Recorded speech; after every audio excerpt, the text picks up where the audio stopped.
저는 오늘 본문의 말씀을 가지고 성도의 기쁨 이런 제목으로 말씀을 전하려고 합니다. 우리가 구약 성경을 읽어보면 느끼는 것이 대체로 암울하고 어둡고 슬프다는 인상을 가지게 됩니다. 예레미야 애가를 보면 예레미야의 그 안타까운 마음을 우리가 읽게 되거든요. 그런데 느헤미야 12장을 읽어보면 굉장히 달라요. 즐겁고 행복하고 기쁩니다.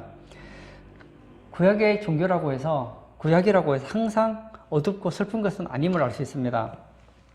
하나님께 불순종하고 반역함으로 어둠과 슬픔과 노예가 온 것은 사실이지만 하나님께 순종하고 헌신하면 이 기쁨이 올 수 있다는 것을 보여주는 것이 느헤미야 12장입니다. 우리 43절을 다시 한번 읽어볼까요? 같이 읽겠습니다. 이날에 무리가 큰 제사를 드리고 심히 즐거워하였으니 이는 하나님이 크게 즐거워하게 하셨음이라. 부녀와 어린아이도 즐거워하였으므로 예루살렘이 즐거워하는 소리가 멀리 들렸느니라. 여기 보면 즐거워한다는 얘기가 몇 번 나오고 있습니까? 43절에만 4번이 나와요. 그리고 44절 후반에도 보면 즐거워하기 때문이라 그렇게 또 나오고 있습니다. 그래서 이 43절, 44절에만 즐거워하다는 얘기가 5번이나 나오고 있어요. 하나님 백성들이 하나님께 순종하고 헌신하면 하나님께서 이렇게 큰 기쁨을 부어주신다는 거예요. 우리가 성경을 보면 하나님은 우리에 대한 뜻이 있습니다. 어떤 뜻을 가지고 있느냐? 우리가 우울해하고 슬퍼하고 낙심하기를 원하는 것이 아니라 하나님의 우리에 대한 뜻은 기뻐하는 거라는 거예요. 바울이 이런 얘기 했죠. 하나님의 뜻이 많은데요. 성경에 보면 창세기부터 요한계시록까지 하나님의 뜻이 얼마나 많습니까? 그 중에 하나가 뭐냐? 항상 기뻐하라. 이는 그리스도 예수 안에서 우리를 향한 하나님의 뜻이다. 신명기에 보면 이런 얘기가 있습니다. 이스라엘아 너는 행복자로다. 누가 행복자라고요? 이스라엘. 하나님의 택한 백성 이스라엘을 향해서 하나님께서는 너는 행복자다 그렇게 말씀하십니다. 내가 행복하다 그건 중요하지 않아요. 하나님께서 나를 보고 행복하다고 하면 진짜 행복한 거예요. 사랑하는 성도님, 난 누구냐? 우리는 행복자입니다. 행복자. 사실 우리는요 죄 때문에 영원히 지옥불에 들어갈 수밖에 없는 존재였거든요. 여러분 철로역정이라는 책을 보면 이 기독도 크리스찬이 나오죠. 이 사람이 하루는 어떤 책을 보게 됩니다. 책을 보고 깜짝 놀라게 돼요. 자기가 사는 동네가 장망성, 장래에 망하게 되는 멸망의 도성이라는 걸 깨닫게 돼요. 그런데 소망이 없는 거예요. 그리고 그동안 보지 못했는데 봤더니 자기 등에 짐이 있는 거예요. 무슨 짐이냐? 죄라는 짐이 있는 거예요. 이 죄의 짐 때문에 나는 망할 수밖에 없다는 걸 깨닫게 돼요. 그게 누구냐? 이 세상에 존재하는 인간들에 대한 실상이라고요. 많은 사람들이 깨닫지 못해서 그렇지 이 땅에 있는 모든 사람은 너는 슬픈 자로다. 애가를 불러야 되는 사람들이라고요. 나는 망할 수밖에 없구나. 오호라 나는 화로다. 나는 망하게 되었구나. 이게 우리 고백이거든요. 그런데 이 문제를 인간이 해결할 수가 없단 말이에요. 근데 해결할 수 없는 이 문제를 해결하기 위해서 하나님께서 독생자를 보내주셨고 독생자는 우리를 위해서 예수님께서 십자가에 죽으심으로 우리 죄 문제를 해결하시고 부활하십니다. 예수님께서 부활한 것처럼 우리도 나중에 부활하게 될 것이고 예수님께서 천국에 가신 것처럼 우리도 천국 가게 된단 말이에요. 그러면 우리에게는 기쁨이 있는 거예요. 오늘 본문을 통해서 저는 3가지 기쁨을 나누려고 합니다. 첫 번째는 어떤 기쁨이냐? 인정받는 기쁨에 대해서 저는 얘기하려고 합니다. 느헤미야 11장과 12장에 보면 사람들의 명단이 굉장히 많이 나옵니다. 11장은 예루살렘에 살게 된 사람들의 명단을 내고 있고요. 12장에는 레위인과 제사장들에 대한 명단이 나오고 있습니다. 이 사람들은 누구냐? 사람들이 잘 몰라요. 나중에 집에 가서 느헤미야 11장, 12장에 보면 이름이 무수하게 많은 사람들의 이름이 나옵니다. 관심도 없고 재미도 없어요. 그런데 이 사람들은 누구냐? 하나님께 인정받은 사람이라는 거예요. 하나님께 인정받았기에 하나님께서는 그 이름을 성경에 기록하게 해두신 거예요.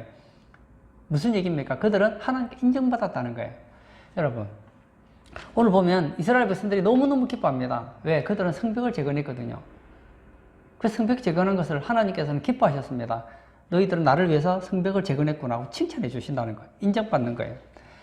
이 중에서 저는 느헤미야 12장에 나와 있는 이 제사장과 레위인에 대한 얘기를 좀 보려고 합니다. 우리 1절 한번 볼까요? 스알디엘의 아들 수룹바벨과 예수아와 함께 돌아온 제사장들과 레위 사람들은 이러하니 제사장들은 스라야와 예레미야와 에스라와 이렇게 이름이 쭉 나오죠. 1장 1절부터 26절까지 제사장과 레위인들의 이름이 나옵니다. 여기 보면 1절에 특징이 나와 있는데 스알디엘의 아들 수룹바벨 누구죠? 1차 귀환할 때 바벨론 포로 70년 생활을 보내고 왔을 때 1차 귀환할 때 수룹바벨 총독과 함께 귀환했던 사람들의 명단인데 그 대표적인 제사장들과 레위인의 명단이 나오는 거예요. 그리고 12절부터 26절에 보면 그로부터 94년 후에 느헤미야와 에스라 같은 이런 사람들과 함께 귀환했던 제사장 레위인에 대한 이름이 나옵니다. 이들은 예루살렘에 거주했을 뿐만 아니라 전국 각지에 흩어져서 백성들의 신앙을 지도했습니다. 이들 대부분은 굉장히 어려운 시대를 살았습니다. 그들은 11조도 잘 하지 않았고 제사장과 레위인을 잘 인정하지 않았기 때문에 굉장히 힘든 삶을 살았습니다. 그리고 수룹바벨 때 왔던 제사장들과 그리고 레위인들 같은 경우에는 이 성전은 재건했지만 성벽 재건하는 걸 보지도 못했어요.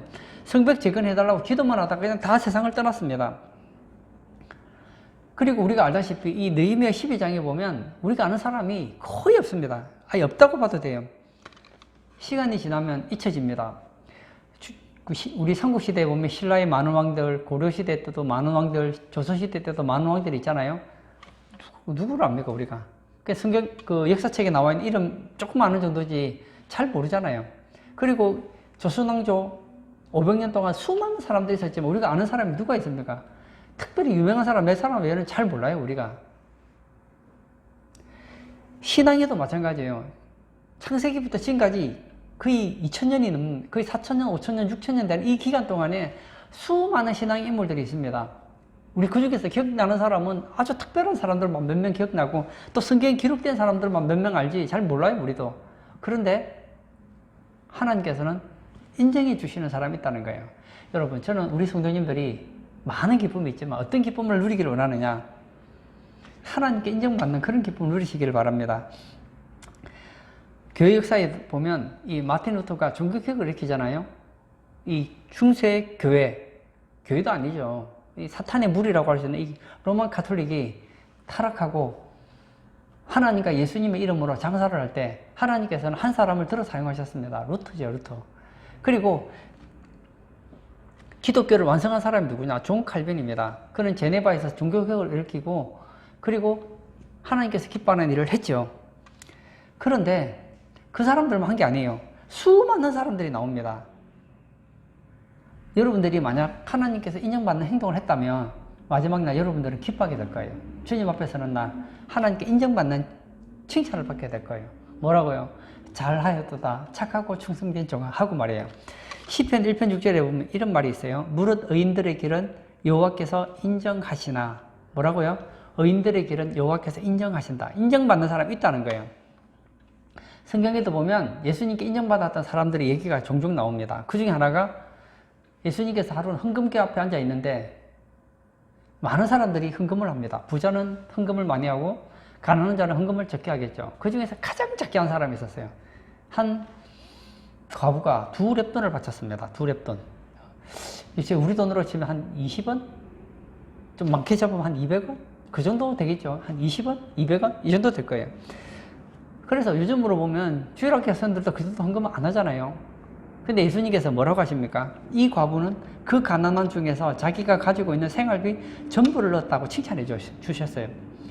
그리고 누가복음 7장에도 보면 로마의 백부장이 예수님을 만나게 되죠. 그때 예수님께서 내가 너희 집에 가서 너희 하인을 고쳐주겠다 했을 때 이거 안 됩니다.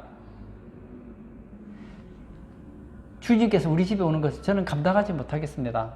제게 부하들이 있는데 그대로 가라 하면 가고 오라고 하면 옵니다. 말씀만 하셔도 나을 것을 믿습니다. 하죠. 그때 예수님께서 뭐라고 하십니까? 이스라엘 중에서도 이만한 믿음은 만나보지 못하였노라 하고 칭찬해 주십니다. 그리고 마태복음 15장에 수로보니게 여인이 나오죠. 이에 예수께서 대답하여 이르시되 여자여 내 믿음이 크도다. 내 소원대로 되리라 하시니 그때로부터 그의 딸이 나으니라. 이 수로보니게 여인도 칭찬 들었습니다. 우리가 칭찬 들으면 참 기분이 좋잖아요. 자녀들이죠. 엄마에게 칭찬받아 얼마나 기분이 좋습니까? 아버지에게 인정받아 얼마나 기분이 좋아요. 학교 갔는데 선생님에게 인정받는다. 굉장히 기분 좋죠. 직장 다니는 분들이 직장 상사에게 인정을 받는다. 사장님에게 인정받는다. 굉장히 기분 좋죠. 근데 이것과 비교되지 않는 기쁨이 있습니다. 어떤 기쁨이죠? 하나님께 인정받는 기쁨 말이에요. 그들은 지금 성벽을 짓고 나서 너무 낙성식을 하고 있어요. 너무 기뻐합니다. 근데 그들은 몰랐을 거예요. 하나님께서 인정하고 있다는 그 기쁨 말이에요. 오늘 예배 참석하신 사랑하는 성도님, 저는 우리 성도님들에게 이런 기쁨이 있기를 바라요. 어떤 기쁨요? 주님께 인정받는 기쁨 말이에요. 두 번째, 승리한 기쁨이 있습니다. 27절 이하에는 봉헌식을 준비하고 봉헌식을 시행하는 그런 장면이 나와 있습니다. 이 레위 사람들과 그리고 노래하는 사람들, 이런 사람들을 예루살렘으로 불러 모았습니다. 이 봉헌식을 하는데 먼저 성가대를 모읍니다. 그리고 악기를 준비하고 몸을 정결케 하고 성문과 성을 정결케 합니다. 그리고 둘로 나누죠. 하나는 에스라, 한 명은 느헤미야, 이렇게 나누어지죠.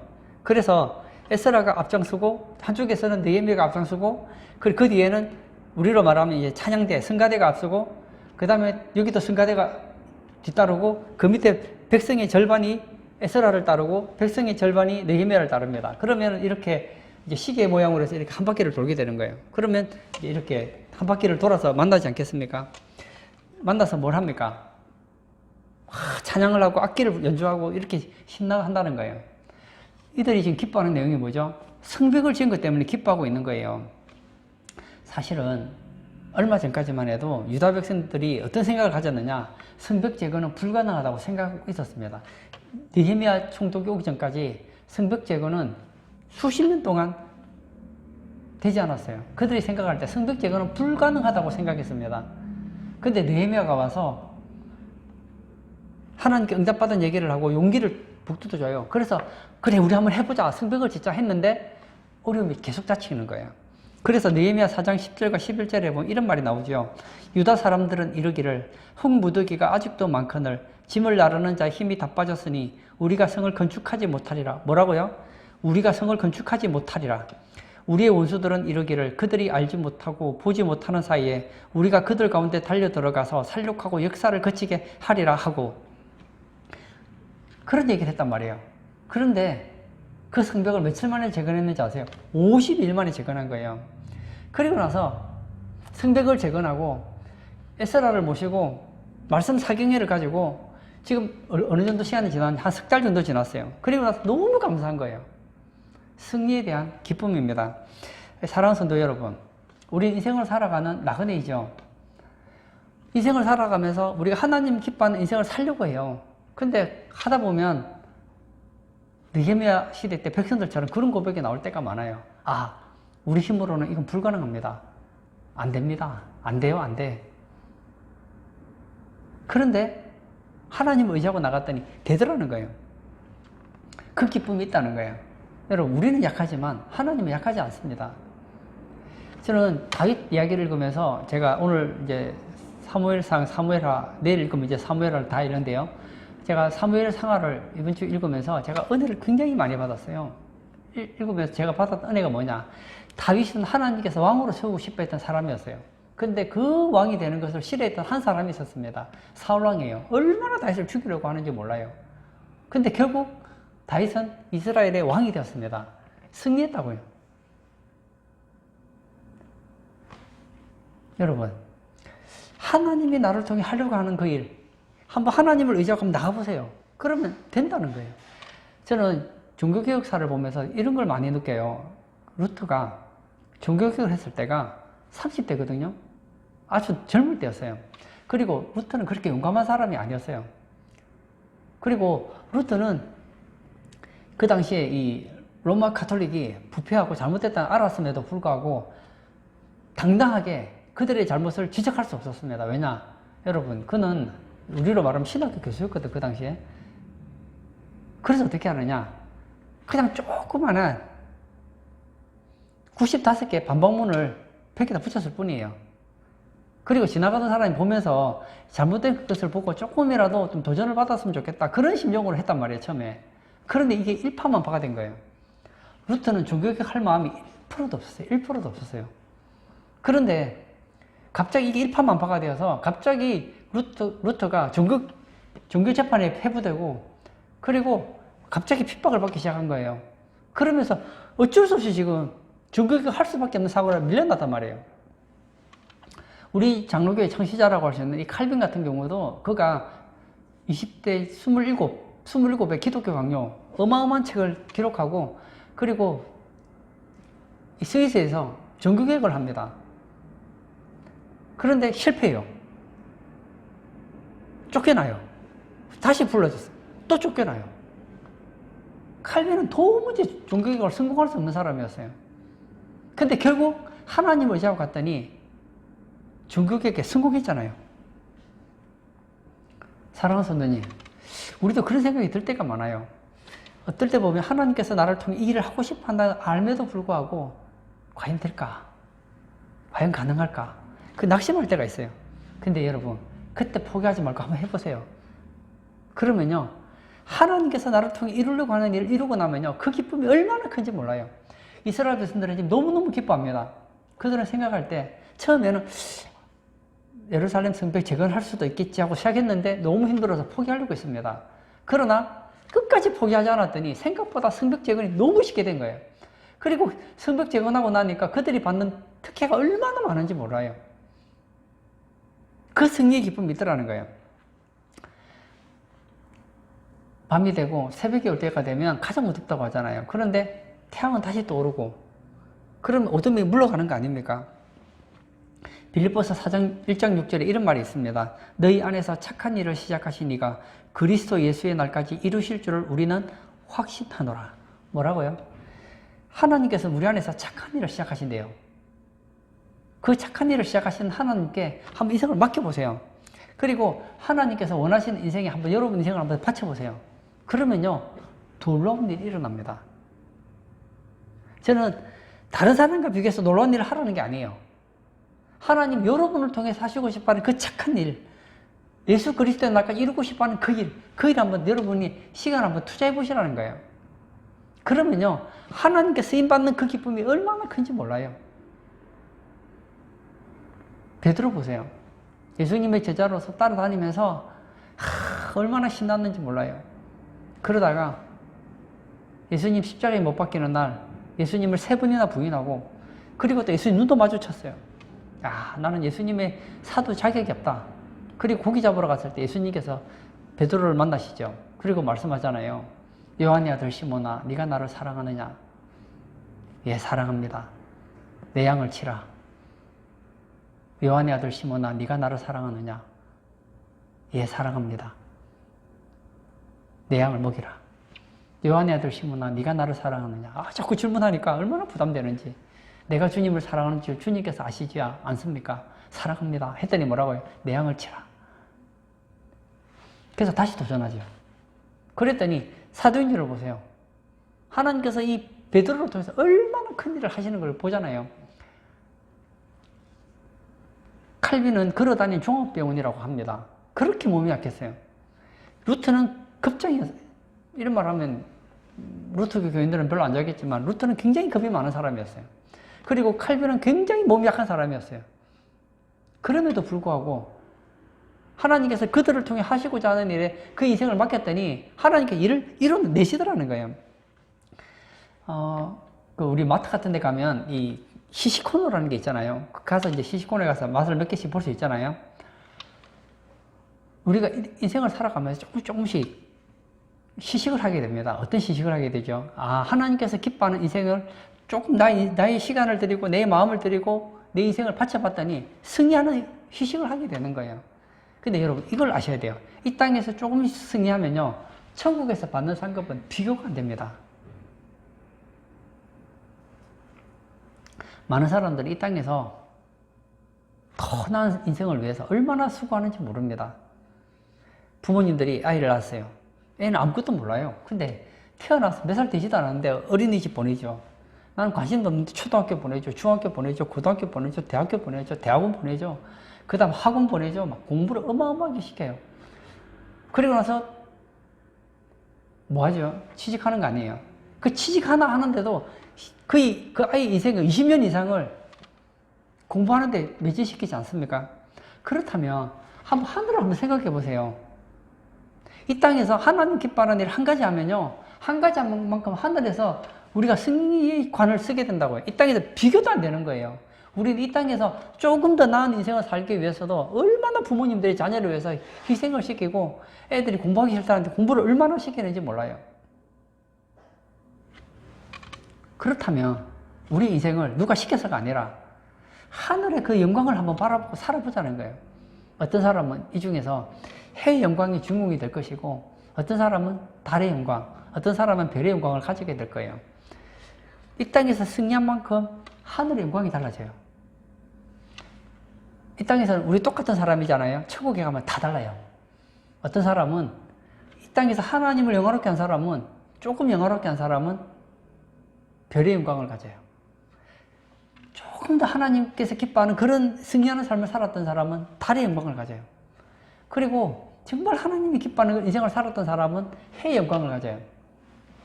그런데 이건 상대적인 게 아니에요.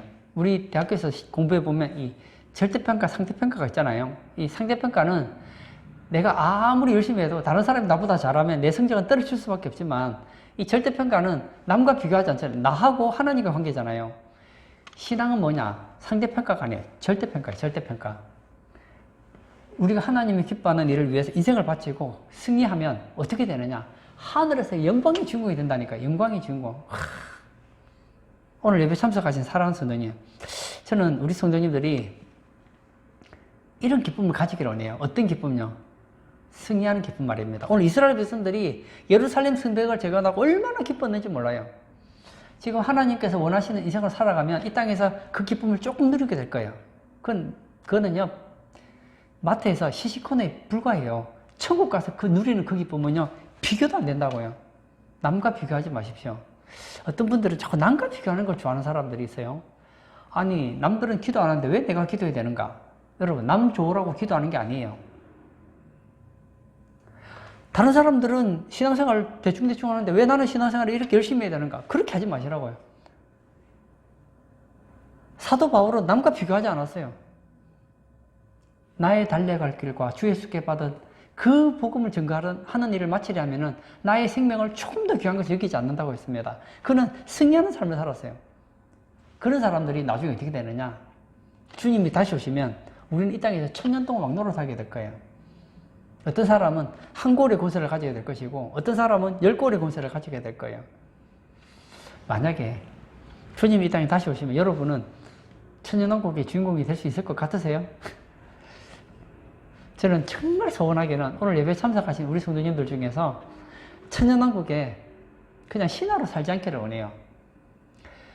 우리가 이 땅에 세상을 끝나고 하나님 앞에 갔을 때 어떤 사람은 해의 영광을 가지고 달의 영광을 가지고 별의 영광을 가지는데 어떤 사람은 부끄러운 구원을 받는다고 그랬습니다. 그 사람 영광이 없어요. 물론 지옥 간 것보다 천국 간 거는 1000배 만배 낫죠. 그러나 영광은 달라요. 여러분, 이 땅에서도 사람들이 다 살아요. 어떻게든 살긴 살아요. 그러나 조금 더 나은 삶을 살려고 이 땅에서 노력하는 거 아닙니까? 천국에서 저는 여러분들이 해의 주인공이 되기를 원해요. 주님이 다시 오시는 날 정말 10골, 100골을 다스리시는 주님과 더불어 왕노로 다시는 이 땅에서는 우리가 왕이 될 수 없고 이 땅에서 대통령이 될 수 없다 하더라도 주님 다시 오시는 날 정말 1000년 동안 주님과 더불어 왕노로 다시는 그런 주인공 되시기를 축복합니다. 세 번째는 증거하는 기쁨이 있습니다. 43절을 제가 다시 한번 읽어볼까요? 이날에 무리가 큰 제사를 드리고 심히 즐거워하였으니 이는 하나님이 크게 즐거워하게 하셨음이라. 부녀와 어린아이도 즐거워하였으므로 예루살렘이 즐거워하는 소리가 멀리 들렸느니라. 예, 여기 보면 제사를 드리고 나서 얼마나 기뻤는지 어른들도 기쁘고 여자들도 기쁘고 아이도 기쁘고 즐거워서 막 즐거워하는데 얼마나 즐거워하는지 이 소리가 멀리 들렸다는 거예요. 이 얘기들이 어디로 들려갔을까요? 그 주변의 사람들이 다 들려갔겠죠. 성벽 재건을 방해했던 산발락, 도비아, 게셈 이런 성벽에도 들어갔겠죠.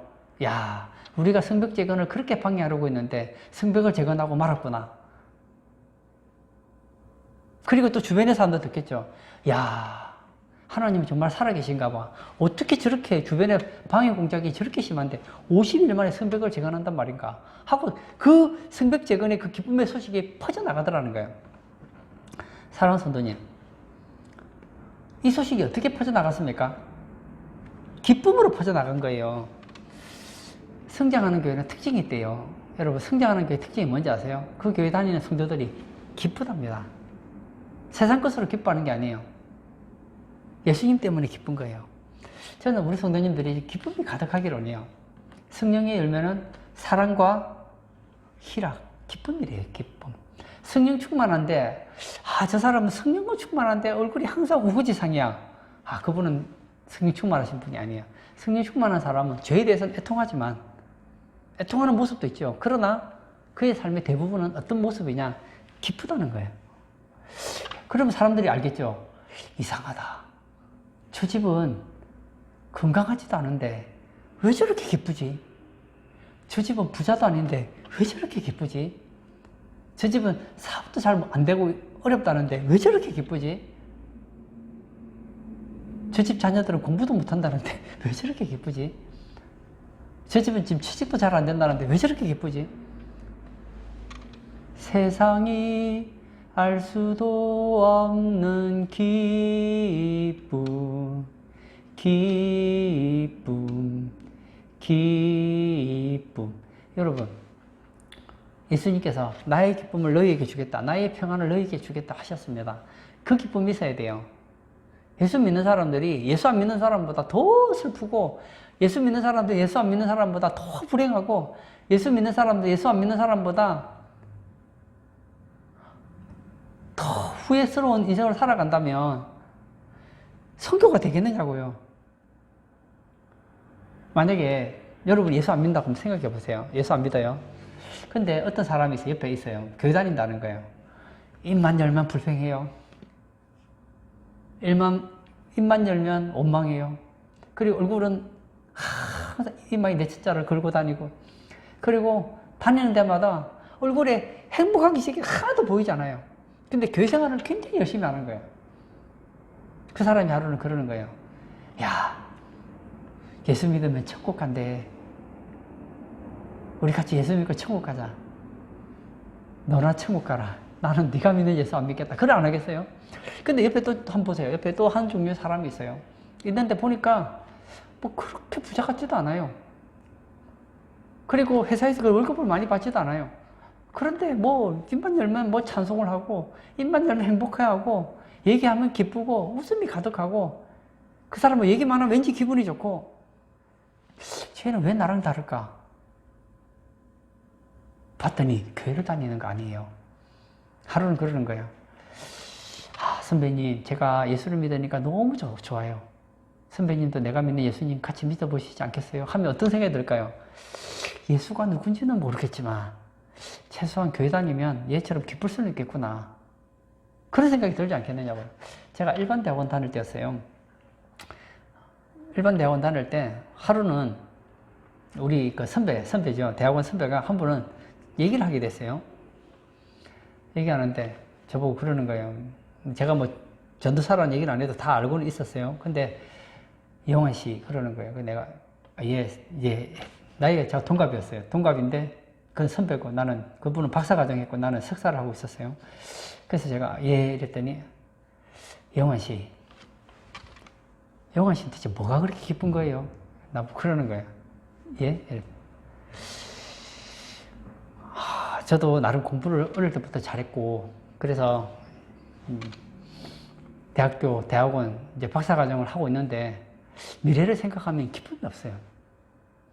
그래서 솔직히 제가 대학원을 다녔지만 그 똑똑한 애들하고 공부하려니까 제가 많이 딸리더라고요.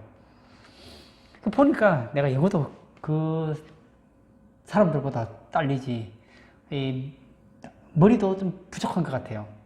보면은 내가 좀 부족한 것 같아. 자기들이 볼 때는 부족했던 것 같아요. 그런데 얼굴에 항상 웃음이 있으니까 대체 뭘까 그랬던 것 같아요. 그래서 제가 예수님을 믿으니까 이렇게 행복한 것 같아요. 그러니까 영환 씨가 믿는 그 예수님이 누군지는 잘 모르겠지만 뭐 종교적으로는 알겠죠. 근데 이제 체험적으로 말하는 거예요. 영환 씨가 믿는 예수님이 대체 누군지는 잘 모르겠지만 영환 씨가 믿는 예수님은 참 좋은 분인 것 같아요. 그리고 또 한 선배하고 또 얘기를 하게 됐어요. 영환군, 나이가 좀 저보다 몇 살 많았어요. 그 영환군 하는 거예요. 영환군, 예. 영환군은 돈 많이 벌어? 이러는 게 나보고. 내가 전도사가 뭐 돈 많이 벌겠어요? 돈 작게 벌지. 그래서 영원군 한 달에 얼마를 버는가 이런 묻더라고요. 그래서 제가 한 달에 얼마를 번다고 했더니 깜짝 놀라는 거예요. 아니 나보다 수입이 적은데 왜 그렇게 기쁘지? 나한테 그러는 거예요. 내가 만약에 영원군 같으면 나는 별로 안 기쁠 것 같은데 왜 그렇게 기쁘지? 그건 잘 모르겠지만 예수 믿으니까 저는 너무 행복한 것 같습니다. 이상하네. 예수 믿는데 왜 가난해도 행복하지? 그러는 게 나보고. 예수 믿어도, 가난해도 예수 믿으면 행복한데 어떡해요? 그래서, 그러면 선배님도 제가 믿는 예수님 믿지 않으시겠어요? 원하시면 제가 예수님 소개해 드리겠습니다. 했더니, 난 아직 예수 믿을 생각은 없지만, 하지만, 영원군이 믿는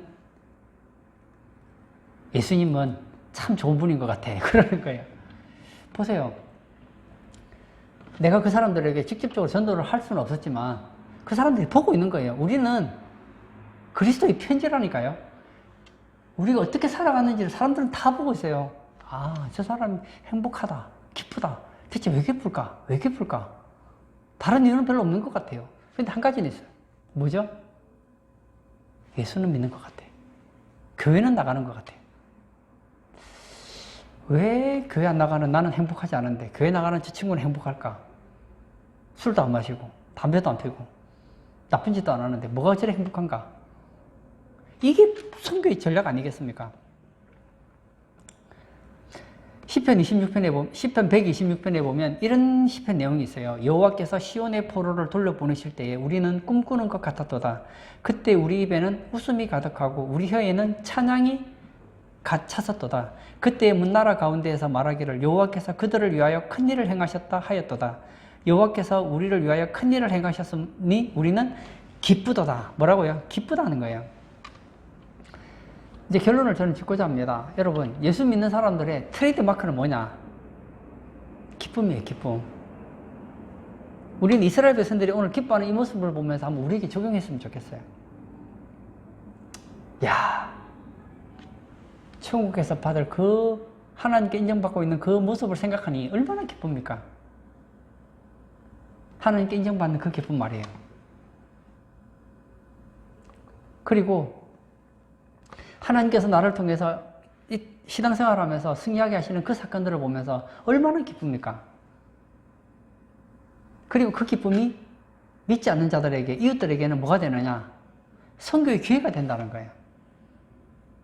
오늘 예배 참석하신 성도님, 저는 우리 성도님들에게 두 가지를 원하고 싶어요.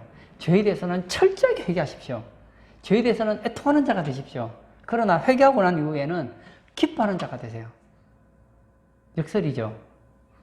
애통하는 자는 복이 있나니 위로를 받을 것입니다. 애통만 하면 안 돼요. 애통하면 위로를 받아야 돼요. 위로를 받고 그 다음엔요, 기뻐하라. 사도 바울이 고백했던 것처럼 주 안에서 내가 기뻐하는 것처럼 여러분들도 기뻐하십시오. 그런 기쁨이 충만한 우리 성도님 되시길 주의 이름으로 축복합니다. 아멘. 이 시간 한번 같이 기도하기를 원합니다. 이스라엘 백성들은 지금 기뻐합니다. 왜 기뻐합니까? 지을 수 없을 것 같았던 성벽을 재건했기 때문에 그들은 지금 기뻐하고 있습니다. 맞아요. 그들은 성벽을 짓고 기뻐하지만 하나님은 그들을 인정해 주셨습니다. 그 사건을 성경에 기록했잖아요. 여러분, 우리가 하나님이 기뻐하는 일을 할 때 주님은 하나님이 기뻐하는 하나 할 때마다 하나님은 한 번씩 계속 인정해 주시는 거예요. 그리고 가장 큰 인정은 어디서 받느냐? 천국에서 받게 돼요. 그리고 이 땅에서 우리가 하나님께서 기뻐하는 삶을 살려고 하면 하나님께서는 승리하게 해주신다는 거예요. 하나님은 전능하시기 때문에 하나님께서 나를 통해 하시려고 하는 일은 된다는 거예요. 하나님은 된다고 말씀하셔도 저는 안 됩니다. 그런 소리 하지 마시고 하나님이 된다고 하면 제가 부족하더라도 제가 순종하겠습니다 하고 나아가면 승리하는 기쁨을 맛보게 된다니까요. 그리고 우리 삶에 기쁨이 가득하여서 이웃들이 정말 우리를 보고 우리가 믿는 그 하나님, 우리가 믿는 그 예수님에 관심을 가질 수 있는 그런 우리 성도 되게 해달라고 우리 다 같이 기도하신 후에 자유롭게 개인 기도하도록 하겠습니다.